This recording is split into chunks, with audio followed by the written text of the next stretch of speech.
right. So we go. So most of our Tuesday sessions are presented by Aqua Training School. So today it's a collaboration between our two subgroup organizations, Aqua Healthcare Services and Aqua Training School. And we will look at how you manage suspected cases, but also if you are exposed as a health worker, how do you then approach that, right? So this is the outline for today. We will just say what is the purpose, the basic things around the epidemiology, clinical processes, and then we will then have the way forward. In terms of the purpose, it's very basic. So the question we are questioning is, how could COVID-19 adult primary care guidelines be useful? Within your project. What we want to do, we want to ensure that you are able to understand the management of COVID-19 at the primary care level, but also to understand how you can then improve your readiness. Now, COVID-19 is not necessarily a new virus. It is actually a variation of known viruses. I'm sure some of you might remember a few years ago, we had an outbreak of SARS. And around the early 2000s, we also had the outbreak of what we would call MERS-CoV, right? So these are quite common viruses, generally originating from birds. But as to how currently we ended up with a species jump from birds to humans, it remains unknown. There's a lot of myths and theories, but that is beyond the scope of our workshop. Now, the epidemiology, the basic things about COVID-19 are very important. So the first thing to understand is that it has an incubation period which is quite wide, the maximum of 14 days or so, but on average by day 4 or 5, those who have been exposed will start to have symptoms. Now, this is very important because what this means is that by the time someone develops symptoms, they would have had the virus, for a while. But also, it also makes it very complex in that if you test people who do not have symptoms, you might find it very difficult to interpret the results. This explains why in the South African guidelines, the recommendation is to provide COVID testing specifically for people who present with symptoms. Patients appear to be infectious 2 to 3 days before the onset of symptoms. This is what we knew initially, but I think 3 or 4 weeks ago, WHO also published, additional information to say this might not necessarily be true all the time. It seems like those who have symptoms are more infectious than the asymptomatic cases. So it's something that, there's still a lot of, should I say, discussions and counter arguments on the research side. However, there is a strong feeling that the contribution of pre-symptomatic infections is quite huge in terms of the drive for the pandemic. And also to note that for every case that you get, there's a probability that that person has already infected around 2 people, right? But there are people that we call super spreaders. So this is where we find that one person has been so mobile and has been involved in quite a number of social gatherings, such that they might infect 80, even 100 people, at a go, right? And then males are more affected in the country. We've seen it even here where I stay in Mpumalanga. It's almost the same, where males are more affected. Risk factors for severe disease include people who are older, those who've got underlying conditions. But the profiles are, if you go to provinces, so depending on where you are staying, you need to look at the profiles, because some provinces, especially the rural provinces, we're seeing more and more young people becoming infected and also, dying at the end of the day. So if you are young, you should not believe that you are safe. You are not safe.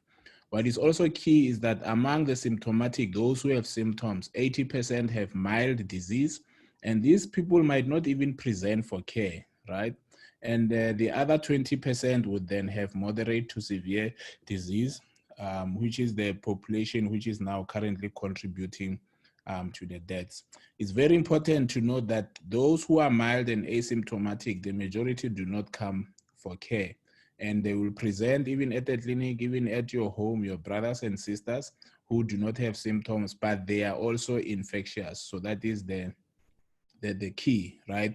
So our ability to intervene, right, is easier for those who have severe disease, because they will present very sick, and give us an opportunity, to manage them, compared to those who present with mild or asymptomatic disease. We are unable to intervene because most of them we can't tell. There's nothing, there's no sign that tells us that this person has COVID. So you'll see that in the country, as of yesterday, we had 205,000 confirmed cases. So we crossed the 200,000 level with over 3,000 deaths. We have responded through lockdowns, supporting the socio-economic stimulus for protecting our livelihoods. There was mass screening, testing, and treatment. This bullet is very key. So outbreak response structures were established, including contact tracing, which is the mainstay of interrupting the ongoing cycle of infection. Facilities got a chance to be prepared, but also we managed to implement community level infection prevention and control measures, things like masks for everyone, community-wide education around hand washing and hygiene, and so on. Depending from the province you are looking at, the problematic provinces are Gauteng, Western Cape, Eastern Cape, and KZN. However, all provinces in the country are seeing a rapid surge in cases. The concerning province is Gauteng. As of yesterday, I think the gap between Gauteng and Western Cape was something like 4,000 cases. It's not even, 3,000, because this is 70,000. Gauteng, you can see 66,000. And if you look at the recoveries in Gauteng are quite low. So that means Gauteng would have around 40,000 active cases. Western Cape has just, let's say, 20,000 active cases. So Gauteng is a problematic province, and you can see even on this specific graph that we were worried about Western Cape going that way, but have since flattened a bit, but we have very significant issues in Gauteng in terms of the daily number of cases that are being reported. Also to note that should things get worse, we expect about 12 million cases.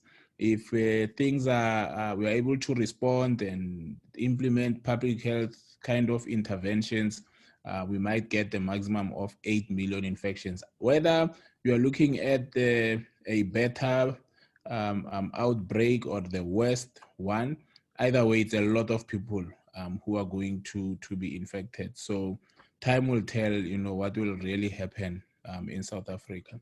So in terms of the clinical process, at the primary healthcare level, it's important that we use algorithms, and they have to be symptoms-based.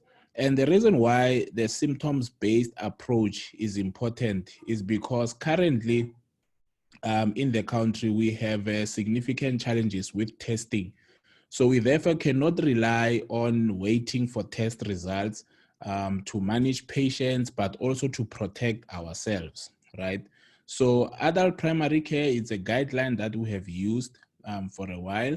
However, this time around, it presents an opportunity for us to respond in terms of patients who present to us who are not well, and we must be able to manage them, but also to protect ourselves, because as soon as you classify a patient as a person under investigation, you have to assess your risk in terms of how close were you to that patient. Therefore, what precautions do you need to take even before you get the test results? If we are going to implement a primary healthcare approach, which is going to be reliant on test results, by the time we get the results, the majority of health workers and other people within health establishments, including our families, would be at risk of this infection. So it's very important that we adopt a very basic approach where you are able to classify your patients as those who are suspicious and those who are not suspicious.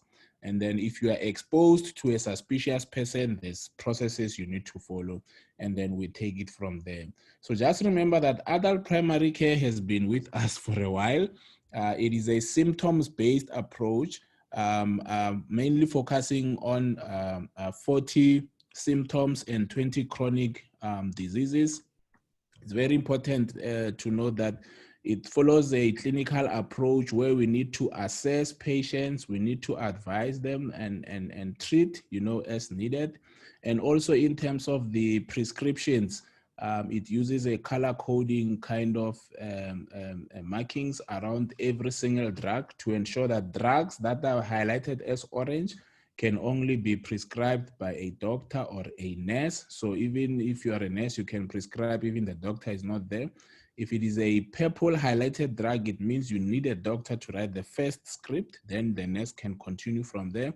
And all blue highlighted medicines are doctor prescribed. That means as a primary healthcare nurse, you won't be in a position to prescribe those drugs, right? So I therefore want to then proceed and take you through some of the critical pages from this beautifully written guide. Remember, we do train on adult primary care within our school, and we will also make this specific video with this guide freely available to you so that you can use it for your in-service trainings, as needed, and so on. So the first part is for us to have the same language around COVID. COVID introduces a new language. So whenever you see PUI, person under investigation, basically it's someone that you would call, it's a suspect. Under the TB program, we used to have people that we call TB suspects. So a person who's suspected to have COVID. And basically, this would include anyone who presents with respiratory symptoms. And we will look at some of those symptoms very shortly. There are populations who are known to be vulnerable, who are at risk of developing severe disease.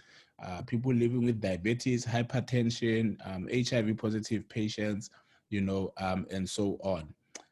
Then there's a term close contact, which is very important because it determines the action that one would need to take if you hear that someone has tested positive. One of the first questions you ask is, how close was I to that person and how much time did I spend with that person? So a close contact is anyone who had been within 1 meter of someone who has tested positive or of a suspected person to be having COVID-19.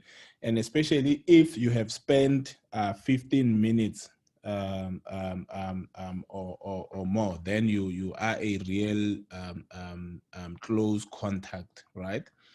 The other two terms which are used interchangeably in the public, but for us, we are professionals. We need to be able to separate these two. So we isolate cases. You see, the word case, what does the word case mean? It means it's someone who was a suspect or a PUI. We did the test came back positive. Those kinds of persons, we need to isolate them. It can be self-isolation at home, or you isolate in some of the establishments in the public health sector, right? Then quarantine is used for the person who is suspected to have COVID. We don't have the results. We don't know whether they have COVID or not, but because of the way they present in terms of their symptoms, we therefore suspect that they have COVID, therefore we quarantine. So we quarantine persons under investigations, which are your PUIs or suspects, and we isolate confirmed cases, right? So where does the COVID journey start? And this is, you'll think that we will just focus on how you manage cases. No, at the primary health care level, the key primary focus really is to ensure that you timely identify patients who are likely to have COVID. And the only way to do it is to screen. So therefore, where you work, Whether you are working at the community level, mobile, or facility, you have to screen all your patients for COVID-19, right? And in order for screening, you need to ensure that the staff who are involved in the screening are wearing appropriate PPE. And there should always be adequate distancing between patients, but also between the staff and the patients, right? At the triage level, we don't use N95 mask. We just use a basic surgical mask. There should be a alcohol-based sensitizer, right? And your clinic where you operate, you cannot have the same entrance for people who are COVID suspects, your PUIs, and those who are not, because otherwise patients would be infecting each other, but also you'll be putting all your staff members at risk, right? And then that's where now we're saying at the entry, single point of entry, at the entry, which is one gate, someone does the sanitization. And then the next step is the screening using these questions, right? The questions in the middle here, these questions here, we use these questions for screening. So every single person who comes into a health establishment, or even your nanny at home, because it doesn't stay with you, right? So if she comes in, you have to ask her, are you finding it difficult to breathe? Are you coughing? Is your throat sore? Do you have difficulty smelling, or even your taste of food has changed? And then do you have fever, right? And it is not just a question of that day, it's a question of in the last 14 days, right? And if they do have any of these, right? If they say yes to any of these, we say then that is a person under investigation. It means they are symptomatic. We therefore need to give them a surgical mask. Remember now, the patient would have come in with a cloth mask or whatever mask from the community side of things. But now that they are, we are suspecting that they might have COVID, they need to now to have a surgical mask, right? And then you also need to assess the severity. Are you dealing with a suspect that is stable, or a very sick person whom then would need to be triaged to the emergency page? Now you must remember, under adult primary care, any box that is covered with a red line, like this one on the outline, it means that is urgent care. And today I can tell you that the majority of the deaths in most provinces are from patients who needed urgent care, who did not receive urgent care as was prescribed. So even at the primary healthcare level, patients present. When they present, you need to be able to provide basic, immediate emergency care at that point, because if you get it right at that point, I can tell you it makes such a huge difference in improving and saving lives, right?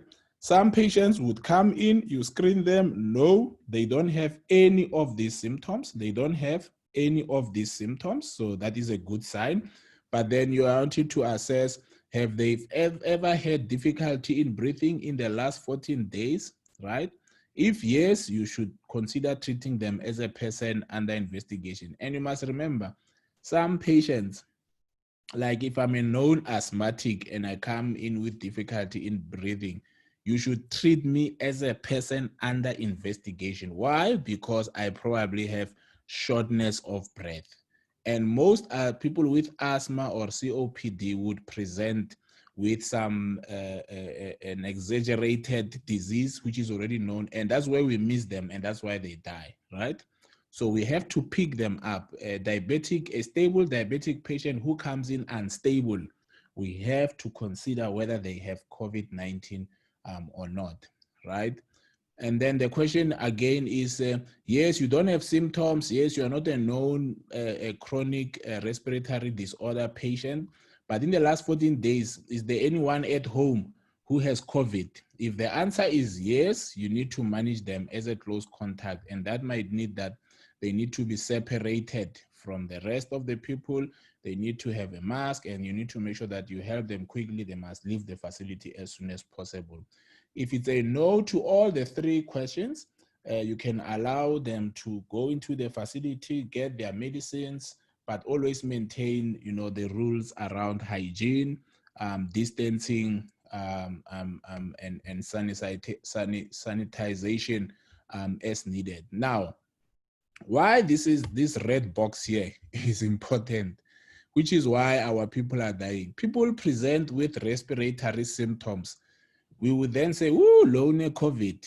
Then we want to do the test, and then we want to wait for the results. No, remember, when someone comes with difficulty in breathing, they need urgent medical care, irrespective of whether we think it's COVID or not. If I have a respiratory rate of 140, something needs to happen. Someone needs to help me, and not say, no, let's do a test and then we will see him later. That's when you lose someone like me, right? So obviously from here, you are screening your patients. You are ensuring that you are separating those who might have the disease from those whom you think are okay, right? So just a few seconds. So those who have signs of needing urgency, you'll then go and manage them as per page 4 in this book. And those with a milder form of disease, you would then manage them as per page 5 in this specific case book, right? So let's look at this heading. It says how to assess and manage the patient with suspected COVID-19, right? And we have a huge red box there. So it says you need to consider the severity of COVID-19, right? As well as other causes. So how do you know if a patient has severe disease or not? So let's look at the first thing. You have someone who is a suspect, right? It's very important. We do not necessarily need to have, okay, I have a social issue of some sort. Just a few seconds. Let me address it shortly.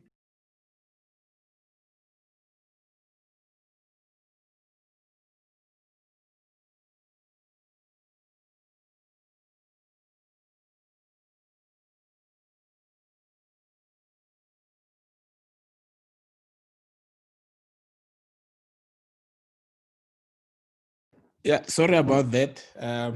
One of my kiddos just woke up, so it just gave me a bit of a challenge. So yes, so let's refocus again. So all I was saying was that, remember, you've got those who've got mild disease and those who have severe disease. So how do you classify patients who have severe disease? It's either they present with breathlessness, so difficulty in breathing at rest, or a respiratory rate of more than 25. This is very important. Hypotension, which is a blood pressure with a systolic less than 90, or a pulse rate of more than 120, right? So these are basic things at primary health care. You have to count the respiratory rate. You have to count the pulse rate, BP. Then get your saturation machine, put it in. If the patient is saturating less than 95%, you classify that patient automatically as a severe case, which means they need urgent attention. You arrange for a referral, but you don't wait for the ambulance. The ambulance is not going to save the patient, right? We need to manage and refer urgently. So a referral is something else. However, we also need to manage the patient as soon as viably possible. So what do you do first? In short, if they are short of breath, you then give them oxygen, right? And you have to, the primary aim initially is to maintain oxygen saturation of more than 95%. That is your primary aim, right? But the majority of severe cases, you are going to even struggle to maintain a saturation level of 90%. And this would depend on the type of oxygen tools you have. So the first thing is, ideally, we want to use nasal prongs, right? If the nasal prongs are not available and you have a face mask, you therefore need to give a higher oxygen concentration, something between 6 and 10 liters. So, and this is the crux of it. There is no treatment for COVID. The only thing that saves lives and prolongs life is oxygen, just giving oxygen. So if you are here and you work at the clinic, try to ensure that you have oxygen. If a family member is admitted for COVID, make sure that they are on oxygen, because when you have acute respiratory distress syndrome, what is the key thing there is that your lungs are unable to absorb oxygen. Therefore, your tissues are not getting enough oxygen, right? So oxygen is like the main treatment. You can hear stories about all these chloroquines and all those things. They don't work. The main thing at primary healthcare is I've identified a moderate to severely ill patient. I therefore need to provide them with oxygen. And if they get adequate oxygen, by the time the ambulance comes and we make sure that they're on oxygen, most of our patients would arrive at the next level of care, being alive. If they also have a low blood pressure as part of the complications, they therefore would need a drip. So if a patient presents to you and I say, what do you do? Two critical things, fluids and oxygen. I wish you could write those two things down. And then depending on whether it's a known asthmatic or a diabetic patient or a known heart problem patient, there is the immediate treatments that you need to give at primary healthcare. This is not hospital level treatment, right? If it's a known asthmatic who is decompensating, you have to give salbutamol, prednisone, and then some steroids if you do have them as IVI. Usually they would get better, very quickly. If it's a diabetic patient who's got a high glucose, in addition to oxygen and fluids, they probably need some insulin, right? If it's a known heart problem patient, in addition to oxygen and fluids, you need to consider giving them a diuretic as part of your managing the immediate management of our patients before the ambulance comes for referral. Referral is not treatment. Let's remember that. If you are referring an unstable patient and you're not responding to the instability, we will be unable to help these patients, right? So in summary, page 4 is important. It's not for doctors. It's color-coded orange. That means it's emergency and you are there and you have the patient with you. You therefore need to respond. And if I was to summarize it, I would say to you, when a patient presents at a clinic and they are clinically unstable, right? You classify them as urgent. You arrange the referral. Whilst you are waiting for the referral to happen, you manage the patient, right? Don't ever forget to ensure that you are wearing appropriate PPE at your level. This is such a life-saving intervention. And what is this intervention? Oxygen and fluids. But it's not just putting, a mask at 2 liters per minute. You won't help the patient. They need high flow oxygen, ideally with nasal prongs at up to 4 liters. But if it's a normal mask, you don't have the prongs, just give as high as possible. If they still can't saturate, you might want to have a mask that has a reservoir bag, right? A mask that has a reservoir bag, and you still push it to the highest oxygen that you can give that patient. I can tell you, you will save so many lives at that point in time. So this is how you would manage an urgent case, right? However, if it's a non-urgent case, this is what we deal with every day. So Lesego came today, he's got signs and symptoms suggestive of COVID-19. What do? You say, okay, Les, have you ever tested for HIV? I say, no, you test me. You screen me for TB, because if I have night sweats and loss of weight, you're thinking, okay, maybe this is not COVID, this is maybe TB, but I'm still a person under investigation. You would investigate TB, but you still need to collect the appropriate specimen for the diagnosis of COVID-19. And then if you are dealing with someone who's more than 40 years old or who's relatively obese, also screen them for diabetes, right? And whatever chronic conditions they have, you manage them. You then provide them, refer them for testing. You do the test if you have the skill locally. If you don't, then you refer them for testing. And then, because remember, we are dealing with a stable symptomatic person, you need to assess if they are able to safely quarantine at home. They are not yet the case. Remember that they are not yet the case. So we use the word quarantine, right? But I think it's just the language here, right? And then if they are able to isolate at home and they would have their own bathroom and so on, you can then refer them home on whatever supportive treatment they need. Also advise them on the signs and symptoms of severe COVID, and then you take it from there.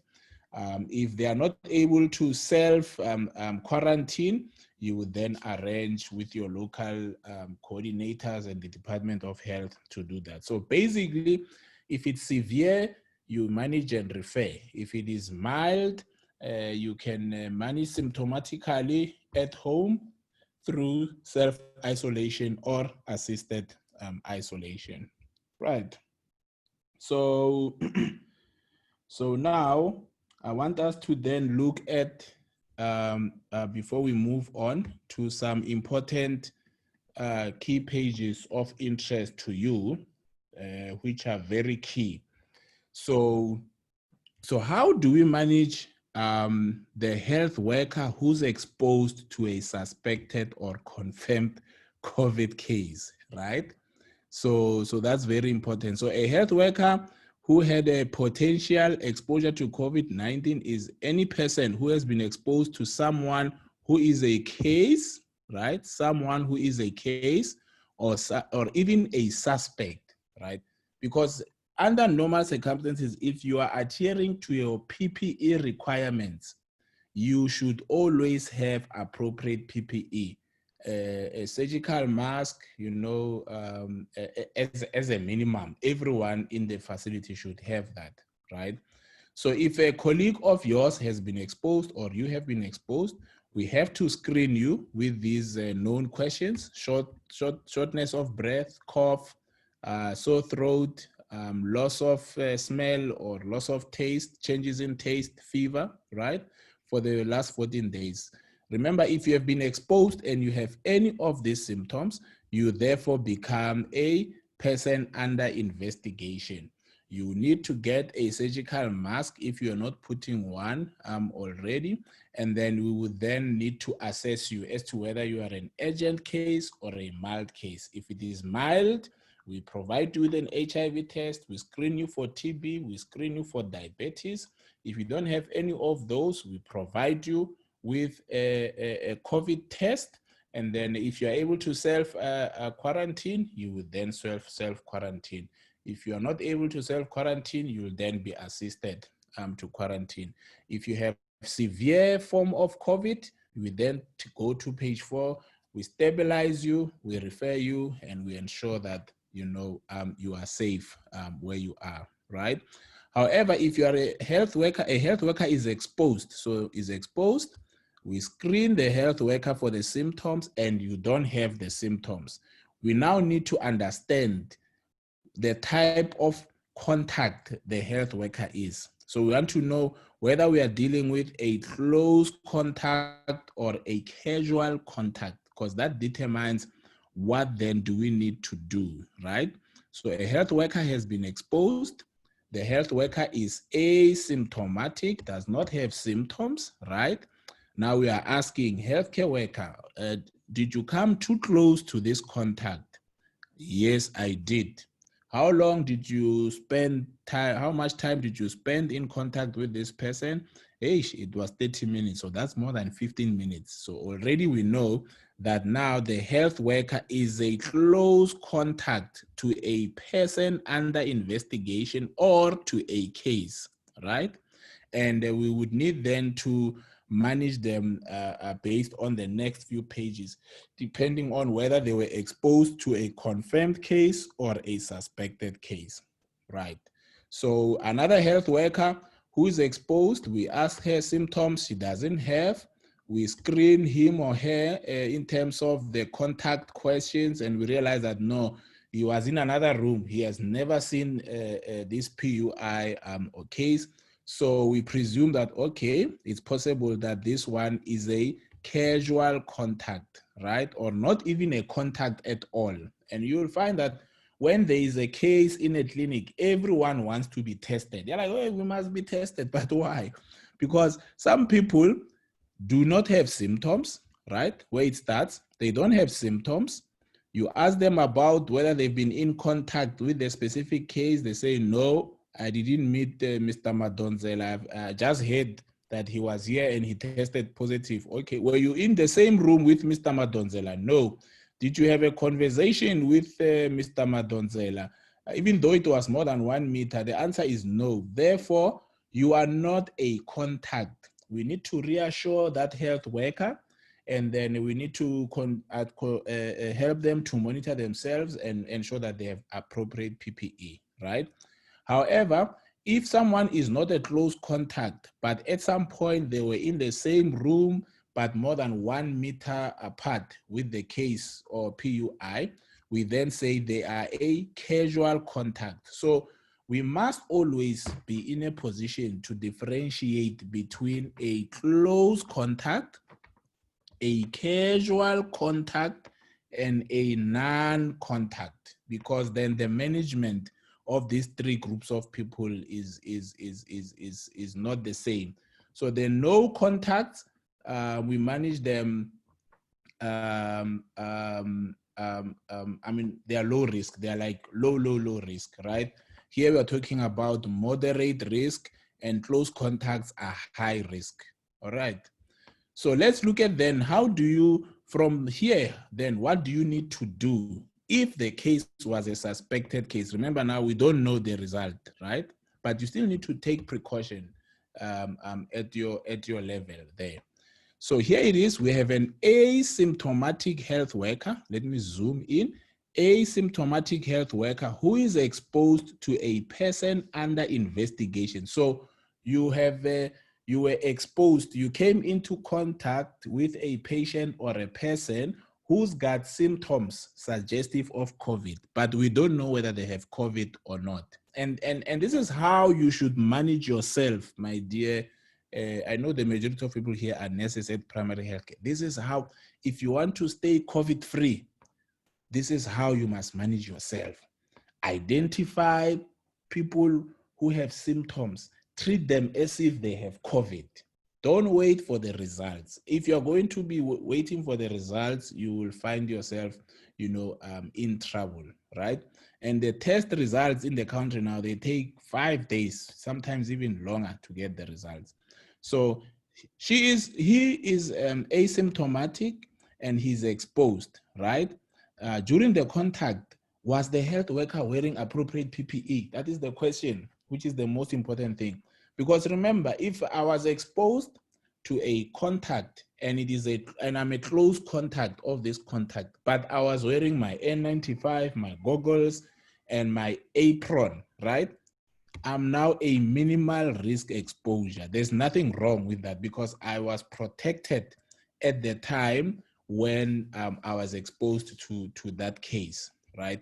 So yes, I was wearing appropriate PPE. Therefore, even if the results come back positive, the thing is I was wearing the correct PPE at that point in time. I'm therefore a low risk person. So I just need to be reassured, but I must continue to monitor myself. I must continue to use PPE correctly. And let's not forget the emotional and psychological support of everyone, whether they were a close contact or not, whether they were wearing PPE or not. The psychosocial stress associated with this are very, very, very significant, right? So what happened here? Oh, one more slide. Yes. So let's look at where we were. Let's check the time to make sure that we manage time nicely. So let's come back to where we were. So asymptomatic health worker exposed to a person under investigation, right? Was Dr. Mawela wearing appropriate PPE? No, Dr. Mawela was not wearing appropriate PPE. Now, Dr. Mawela was not wearing PPE. Was he a close contact or a casual contact, right? If Dr. Mawela is a close contact and he was not wearing PPE, right? We will advise him to work, preferably we have to put him in a low risk area. He must always wear a mask. He must do, all the hygienic protocols pending the results of that case, which he was exposed to, right? He's a close contact. If the results come back negative, I'll pray that day. I'll say, oh Lord, thank you very much. I was exposed, but the contact came back negative. So, but I must still continue wearing my mask and monitoring myself. However, if I was exposed at close contact to a positive PUI, I am a high-risk health worker to develop COVID. Therefore, the advice is not to continue work. Dr. Mawela must quarantine for 14 days, and then I monitor my symptoms on a daily basis, right? At any given time, should I develop symptoms, I would then be tested for COVID, right? Remember, at this point, without symptoms, if I become tested and the test is negative, it doesn't mean I don't have COVID. Remember, COVID has an incubation period of 14 days. Therefore, you cannot exclude it in a high-risk person by just doing one test at that point in time. So that is key. However, even if I'm exposed and I was not wearing proper PPE, right? I'll be regarded as low risk either way, depending the results of the person whom I was exposed to. If the person comes back negative, always we celebrate as a good thing. However, because I have never been in the same room with that person, and I have always been more than 1 meter away from that person, even if that person comes back positive, I'm still a low risk exposure.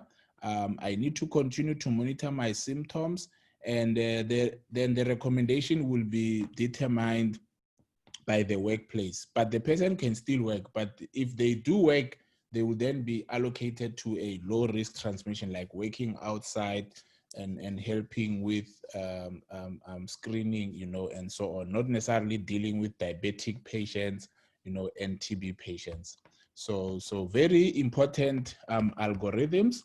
Let's look at it now. The health worker is still asymptomatic. This is the last algorithm. The health worker is still asymptomatic, but the health worker was exposed to a confirmed case. So now we know, right, that the Lesego became in contact with a person who is COVID, not someone we were suspecting, right? So there's a question again, was Dr. Mawela wearing appropriate PPE? If yes, it's still minimal risk. Remember, even when we take specimens, we take specimens from people whom we think they have COVID, but then we have appropriate PPE. So being exposed to a COVID person when you are wearing your N95 properly, your goggles and everything, is not a train smash. It is a problem if you are exposed to a COVID case and you are not wearing appropriate PPE, right? Then we are asking you questions. How close were you to the case? Were you in the same room within 1 meter for more than 15 minutes? If the answer is yes, then you are a high risk. This is a high risk exposure. You need to quarantine, self-quarantine or assisted quarantine at home. You will monitor yourself daily for 14 days. If you do not develop symptoms, you are okay. If you develop symptoms, we then test you. If it's COVID, we are managed as needed, and so on, right? Or you are exposed to a COVID person, you were not wearing your PPE. However, you were not in the same room with that case, and you didn't even spend a lot of time with that case, you are regarded as a low-risk exposure. We still take precautions in that you should always wear your mask. You must always do your self-daily monitoring, and then strict hygiene and distancing. And then we see if after 14 days, of exposure and nothing happens, you can then resume your normal activities because you don't have the disease. Right. So quite a complex group of algorithms, because we only have an hour. We might have to come back and, do this topic again slowly. But it would be unfair for me to not discuss just for a few minutes high level things that are important about how you take care of yourself, because if I don't do that, I won't sleep at night. So just give me like 2 minutes for me to take you through how do you protect yourself. What are the key things at a very high level? I won't really waste a lot of time. So you need to monitor yourself. That is where it starts. Remember, the earlier you realize that you have symptoms and you act on those symptoms and you get supportive care, the better. So as a health worker, you have to monitor yourself. I always monitor myself. Sometimes when I feel even body pains, I'm like, hey, is it the new type of COVID? So you have to monitor yourself. Always maintain physical distancing between patients, between your colleagues. Don't trust your colleagues, right? Most health workers also become infected during lunch breaks and so on. So always maintain the distance. Wash your hands regularly. That is key. And sanitize as regular in between the hand washings. I always try to wash my hands every 60 minutes. Every hour, I want to wash my hands, but I sanitize in between because you never know what surface you have touched. Practice good respiratory hygiene. So amongst your colleagues, put on your mask, cough in the mask. Don't remove the mask and cough. You wear a cloth mask if you are not in the workplace, but if you are in the workplace, you should have a surgical mask. So that is very key. Decontaminate your consultation room. Get a clean with soap first, and then get alcohol, a solution, or even a jig solution, hypochlorite solution, and decontaminate, the handles, because your patients handle, those kinds of things. So it's quite important. And then make sure that there's good ventilation. I know it's winter, open the windows. Try to even work outside. If possible, work outside. I can tell you, if you work outside, the risk is even, very, very small, right? If you are working in the triage screening area, you need to have a surgical mask. If you are managing people suspected with COVID, so you've been given that task, you should always have your surgical mask, put on your goggles or your visor, your apron and gloves, but still maintain 1 meter distance between you and your patients. So that's very important. If you are working in an area where you are going to collect COVID specimens, or it's ICU where you're going to intubate people and so on, you need to have now a respirator and N95 in addition to this, and preferably also a gown, right? So I'm seeing your comments. I will deal with them slowly now. I just want to cover some important highlights. Before leaving home, that's another thing. Avoid long sleeve clothes. Cover your hair or cut your hair. If your phone has a cover, remove the cover, leave the phone alone so that you can wipe the phone properly. Your wallet, leave it in the car, or keep everything in a Ziploc bag. That is very important. And when you take off your mask, don't handle the mask itself, handle the strings. When you eat with fellow colleagues, put on your mask. If you have to remove your mask, make sure that at least you have maintained a 2 meter distance between you and your colleagues, and that works well. Protect your family. These steps are very important, my dear sisters. Protect your family. Before you leave your work, wash your hands, sanitize. When you are in your car, leave your mask, the one you used at the clinic, leave it at the clinic. Your aprons, leave them at the clinic. When you get home, don't take your shoes into your home, leave them outside, take your clothes, remove them, put them in some hot something or your machine there, get a shower immediately. Don't give your kids hugs and kisses before you shower.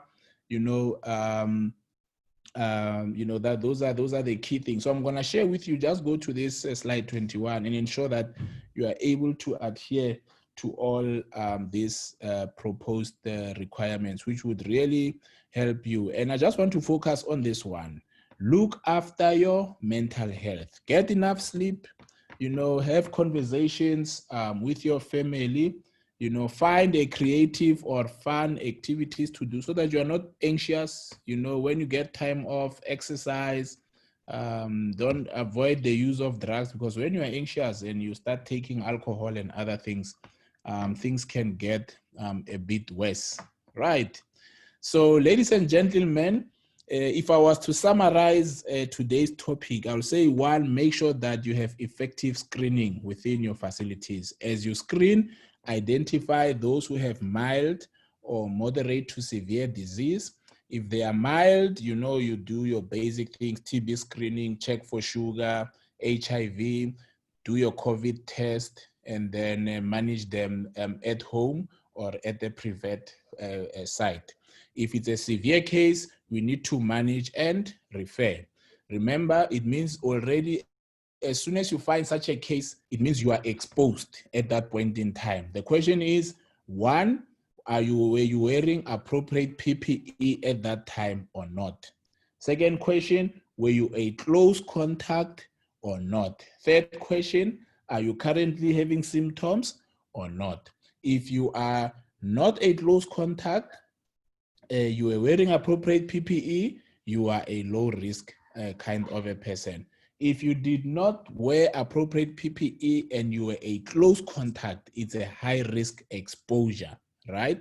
Therefore, you need to be quarantined. You do self-monitoring for 14 days. As soon as you develop symptoms, you would then request to do a test, and then we take it from there. If you were wearing appropriate PPE, you were a casual contact, you are asymptomatic, you just need monitoring for 14 days. You might still continue with your work at a low risk area, and we need to ensure that you are wearing appropriate PPE. Right.